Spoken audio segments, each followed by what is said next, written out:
شرکردو مادلال آوی سمارا نیواجنه سما که پروگرام ما شیر کرد یا ویدیو ما شیر کرد سمارا رضا و منت ما است که ما تیویره abone ve bildirim zili rakeri. Ne ismara vazemet ki post smak post diye mativik dayna zacano bengacano ben orund isorund vezeno. Henema eri eri ya.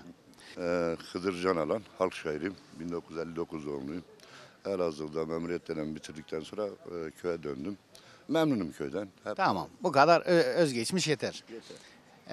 Şimdi senden bir şiir alalım. olur, Hıdır abi. olur. Tamam. Şerefimi, haysiyetimi, alın terimi, emeğimi, ekmeğimi sırtıma bağlamışım. Ta öteden duyar kokusunu eti gurbet yanlar. Ayağıma dolanır börtü böcek. Belki biri ısıracak, diğeri beni yiyecek. Bense ana kucağı baba ocağı terk etmişim. Aksiyim, aykırıyım bile bile. Sütüne sinek düşmüş köylü kadının yüz ifadesi var bende. Haksıza karşı, yalana karşı, talana karşı her adam gidende. Tahta bacaklı şilonun ne dokunmuşsa kanına. Bak fidesi eker, belki yüzüm koyacak ekmeğinin yanına. Silo, beni görüp de çeper örme. Ne tilki cinsiyim kurnaz, ne çakal enliyim haylaz. Beni emeğine düşman bilme. Ya bozkırlarda çiftçiyim, güneş kurudur ekmeğimi. Ya da varoşlarda asgari ücretliyim, çarklar övüdür emeğimi. Sütüne sinek düşmüş köylü kadının yüz ifadesi var bende. Haksıza karşı, talana karşı, her adım gidende. Bu kadar, gerisi de Eyvallah çok teşekkür ederiz. Çok teşekkür ederiz. Bir şey sorayım sana Hıdır abi.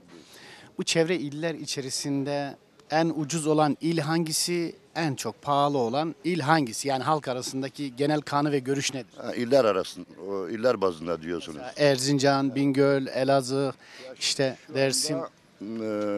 Tabir yerindeyse kör tuttuğunu öpüyor da fakat sizin sorunuzun asıl cevabı şudur.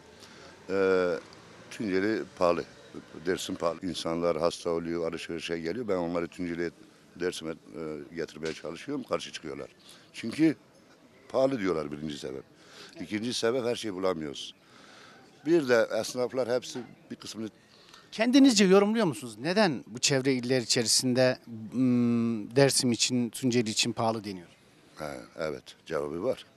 Şimdi bir defa şunu söyleyeyim. Ben birebir yaşadığım için o müşterileri, o insanları, köylüleri getirmeye çalışıyorum demiştim ya, oraya girecektim zaten. Bir defa müşteriye eski esnaflık kültürü yok, saygı yok.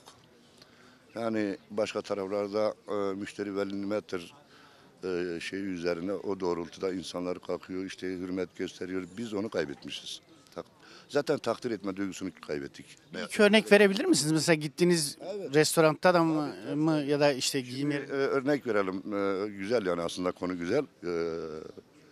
Hem bazı esnaflar da bunu belki bizi dinlerse, düzelirlerse iyi olur.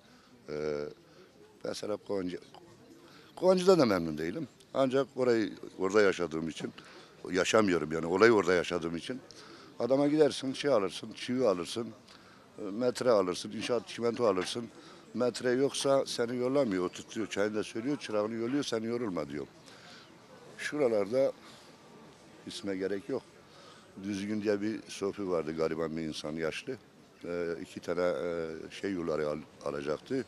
2 de küçük baş hayvan yuları alacaktı.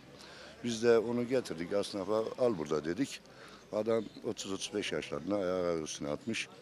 Arkadaşlar ilgilendi, yular alacak, ip alacak, sicim alacak, zincir alacak işte falan. İstifini bozmadı, orada dedi. Hem fiyat pahalı buldu adam, çok pahalı. Hem ilgisizlik var. Adam yerinde doğrulmuyor ya. Yani insan rahat etmiyor yani, fiyat fazla olmasa da esnaflık. Yani yeteri kadar ya da gerekli ilgi ve alaka yok. Yani işte.